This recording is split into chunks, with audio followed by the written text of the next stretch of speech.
Hey guys, how you doing? My name's Jacob Rott, and I will be doing my presentation on the dimensions of marketing strategies. So first and foremost, what is the marketing mix? Essentially, what the marketing mix is part of a marketing strategy that involves decisions regarding controllable variables. After selecting, or for a business, after selecting a target market that they want to uh, use their product for. Marketers develop and manage the dimensions of the marketing mix to give firm their firm an advantage over competition. So basically, the marketing mix is the four P's, which is product, price, place, and promotion. So price is basically the price value that the business places on the product or service. Place is going to be, it's also known as distribution, but it's going to be the location of where the product or service is sold.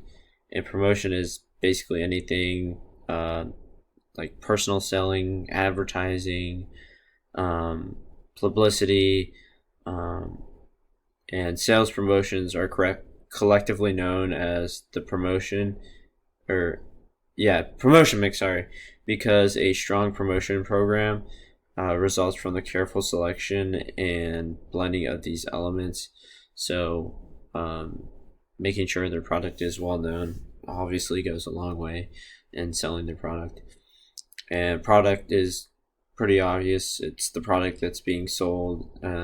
Anything that can be sold, like I said, a good or a service is considered a product. Um, so why should the businesses care about the four P's? Well, the four P's helps businesses set up their marketing strategy and help them plan out how they're gonna sell their product and advertise it.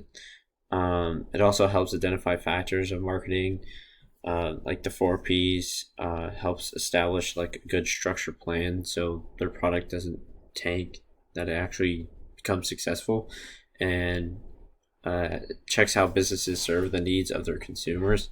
Again, it kind of ties into identifying factors of marketing and making sure that the product does well. Um, so if the product doesn't actually serve a need for the consumer, they can go back and change the things they need to change to make sure the product is good to go on the market.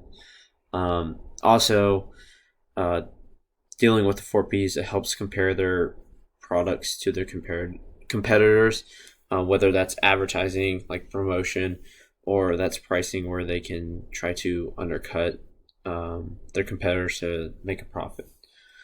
Um, so the benefits of using the product strategy, it creates a vision for the products and what the business sees their product looking like and how they want it to look on the market, and kind of helps them put the vision that they see in their head on display and sell that product.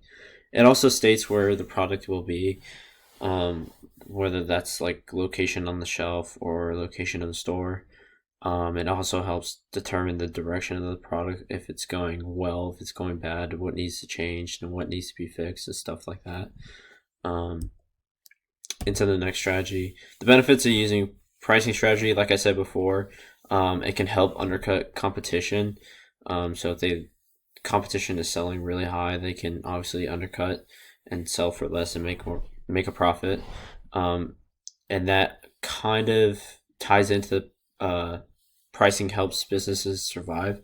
So what that means is, like, if the economy is bad, um, obviously businesses aren't gonna upcharge their product because they're not going to make any money, because not a lot of people at the time are going to have a lot of money. But if the economy is doing well, then they can certainly upcharge their product and make a bigger profit. It just depends on how the economy is doing. And then it also helps appeal to customers. Again, it's kind of like the undercut. If the one product or brand is, selling something for $5 and the new one is selling for $2.50, they're probably going to go with the one that's $2.50. Um, the other strategy would be promotion, and the benefits of promotion is, um, creates opportunities for businesses, makes a platform to sell products, and it gives the consumer a reason to buy a product. And in today's world, where we have platforms like Instagram, TikTok, and Twitter, where things can go viral in a day or something like that, it helps get publicity to companies and their products. And the final strategy is place and distribution, and it can attract new customers depending on the location. Say a store like Trader Joe's or something wasn't carrying a product, and now they are. A person that usually shops there is familiar with products and sees, oh, there's a new product. It can expose new customers to products just based on location. It can also help convert impulses to sales. So, like if a Target sends out text alerts on a rainy day that umbrellas are 20% off, it can help someone go, oh, I need an umbrella, and it'll be a lot cheaper to buy it today than any other day. In conclusion, the four dimensions help businesses plan out a product shelf life and how long the product will last and if it will be successful. It also helps determine all factors that are made in a product to make it successful, like the four P's, as I mentioned. And using the four dimensions will help you create the most successful version of your product. Again, going through and checking off each box to make sure that it will do well. And here's my works cited, and thank you for listening.